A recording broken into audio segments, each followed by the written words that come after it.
Welcome, everybody. Hey, hey. Good boy, Tucker. Work smarter where you want. This is learning at its most fun. Hello, everybody. Thank you so much for joining us today. My name is Curtis. I'm one of the trainers here at Redtail, and today's Thursday webinar is going to be how to handle multiple rep codes. Now, really, we are going to cover how you can handle multiple rep codes, but the majority of this webinar is really talking about how do we actually say, who do our contact records, who do our clients belong to as an advisor? So I'm going to go over a few different ways in the system how you can actually manage who your clients belong to and then actually report and search off of that based off of how your office is set up. So again, this might mean that, you just maybe have just one advisor in your office and you want a way to say, hey, I'm the advisor to them. I'm going to list that. I have the possibility of bringing on another advisor. I just want to have my information set up first. Or maybe you have multiple, maybe you have 2 advisors, 3, 4, or more, however many advisors you have, and you want a way to say, okay, who actually is servicing the client, or who actually signed the client to the company. You can definitely, there's different ways you can think about it and manage that. We're also going to cover how, if you actually want to list a rep code on the contact record, how you can actually list that. And again, there's a lot of things that are customizable in the CRM. And you actually have the ability to go in and customize it yourself to make sure that it's set up exactly how your own office is. So with that, let's actually jump into the CRM.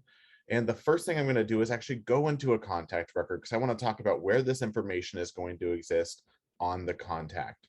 So for that, I'm actually going to go to my recently viewed in the top right-hand corner.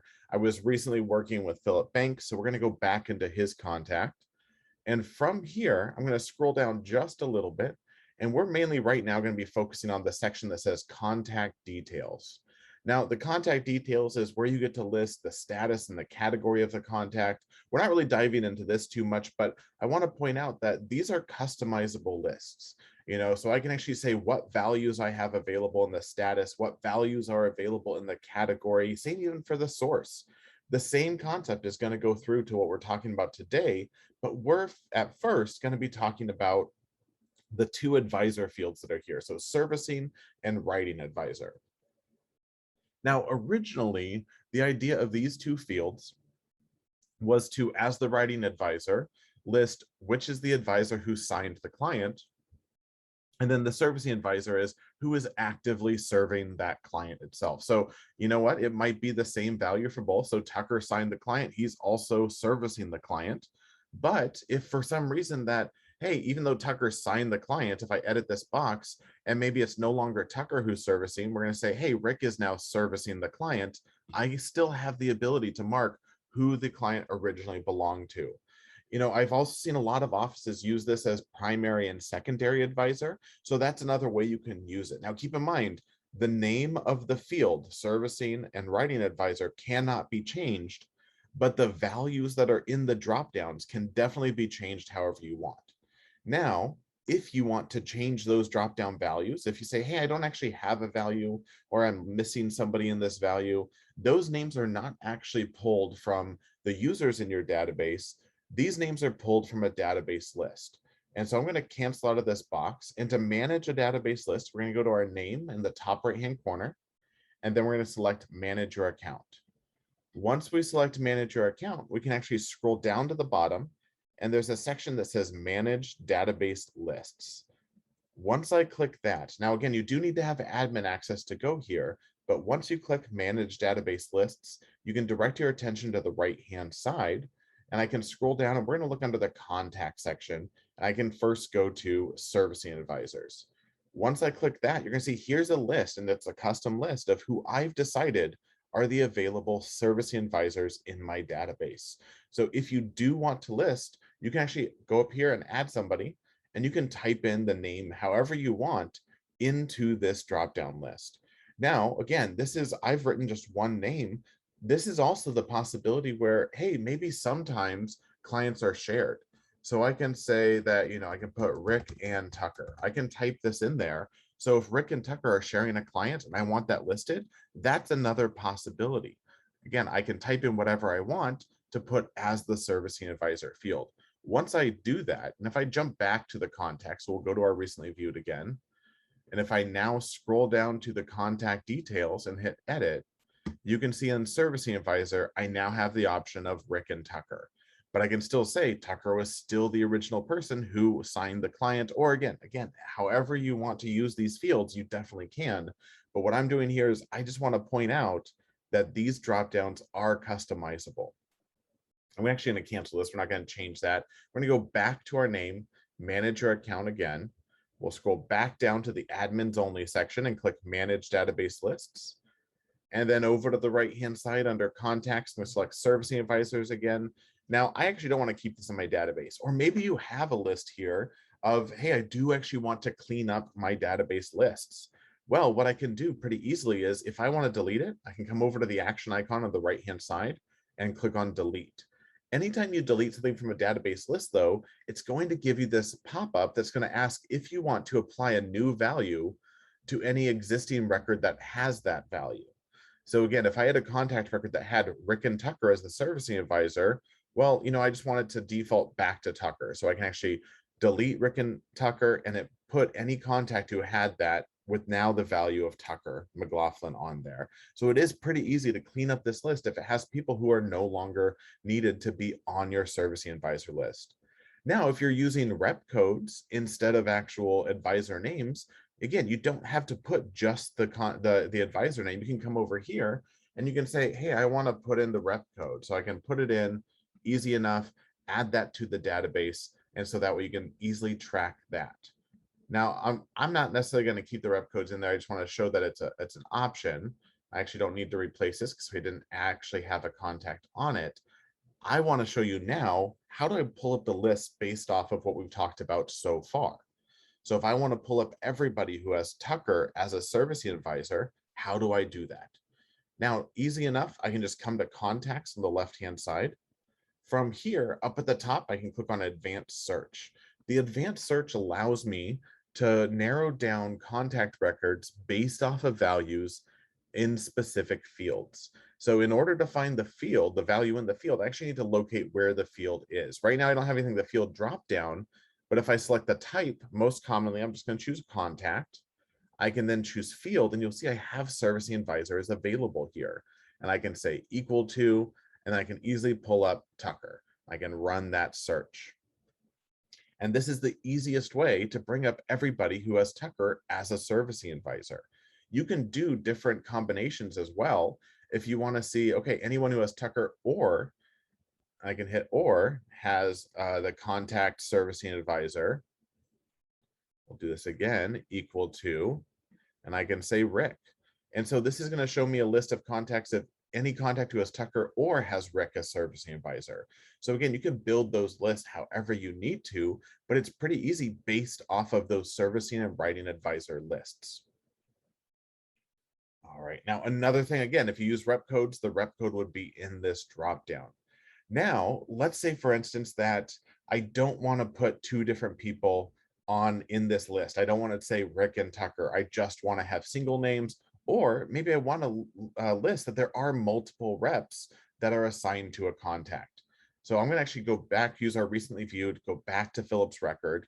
And now, instead of contact details, I'm going to scroll down just a little bit. We're going to come over here to where it says keywords and tags. So keywords is another database list.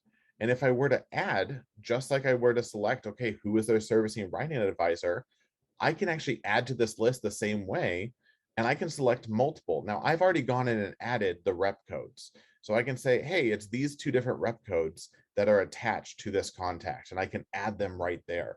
Easy enough. Now, again, if you want to add to that list, same concept of servicing advisor, you go to your name in the top right-hand corner, then go to manage your account. You're going to scroll down to admins only and choose manage database lists. Then over to the right-hand side under keywords, not servicing advisor, we're clicking on keywords here. You'll see I already have them listed here. So I have the rep codes, but same concept. If I want to add to that list, I just hit add. I can type in whatever I would like to have for those values. The benefit here again is if we go back to Phil's record, is the fact that under servicing and writing advisor, I can only have one value per contact record. But keywords allows me to put multiple values. So I have this value and this value in the contact. So if I actually want to bring up anybody who has even just one of those keywords, same concept. I go to contacts on the left-hand side. I go to advanced search up at the top. And then in this case, instead of contact, I'll choose contact keywords, the only option being keyword. And I can say equal to, and then I can select my rep code from that dropdown. And that's going to easily bring up, here's every single contact record that has the keyword of rep code K46Y. Really easy to set that up. Now, sometimes not everyone likes to use keywords, or maybe you're using for something else, or maybe you have so many different values that you want a different way of doing this. And that's what today's webinar is about, is just showing you all the different possible ways that you can list who a client belongs to. Another way to do rep codes is very just similar, just instead of using the servicing and writing advisor, is creating a user-defined field. So if I come back to Philip's record, user-defined fields exist right next to the keywords. I'm going to click on this tab of UDFs, and this gives me the ability to create whatever field name I want and then put in a value. It's a really useful tool. So in this case, if I want to add that Philip has a specific rep code, I already have it created here where I can choose rep code. I've created that, it's customized to this database, and I can choose the specific value. Now, in this case, it only has one value again, but I can actually say rep code instead of saying servicing advisor. So again, that's another option for you. If you're unfamiliar with how to create user-defined fields, so if you say, hey, I definitely want to do it that way, it's a database list. So I'm going to go to my name in the top right-hand corner. We'll go to manage your account, back down to admins only, and then choose manage database lists. Now on the right-hand side, I want to talk about there's two different types of user-defined fields. There's user-defined fields that exist under accounts, and there's user-defined fields that exist under contacts. So this is where you need to decide, is it contact specific or is it account specific? Maybe the client does actually have two different advisors, but ones that service different accounts. So maybe I have investment accounts that are serviced by one rep, and I have insurance accounts that are serviced by another rep. In that case, if I want to get that specific, I want to come over here and create the field under the accounts user-defined fields. So if I click that, I can then right up in the top hit add. I can type in the name. So if I just want this to say rep code, and then I have the ability to choose how I want to place the value. So the name of the field is rep code. Do I want it to be any text, which is free-form text? I can put in whatever value I want. Do I want to put a date? Do I want to put a list of values? Do I just want to put a number? The list of values is great because it offers for a drop-down menu like how mine did. So I can come in here and say, RTKU, or I'm just going to make up some rep codes here. And, we'll just be, no, that's not how it goes. We'll do this, just making these up because we do not actually have real rep codes in Redtail, but you can add them however you want. And each one you create is another option in the drop-down list. So as you create that, it gives you the ability to list it on the account level. But if your actual reps you want it to be on the contact level, it's not based on each individual account, your user-defined fields would be here underneath the contact section. Now, again, I already have one created. So when I scroll down, this is a pretty long list, I have rep codes that's based off of a list of values. And if I edit it, you'll see here's the options. Here's all the drop-down options. I can always at any time come in here and add to it, saying, hey, we just added a new rep code. So I want to put it in, just making things up again here, and I can add that to it. But that gives you the ability to create a database list with your own drop-down. Again, it's a user-defined field, a field defined by you, the user. So in this case, if I go back to Philip's record, again, I can come over, I can scroll down to UDFs, and then I can see, okay, his rep code is right here. I can actually add that another time. I can actually have the same field added twice.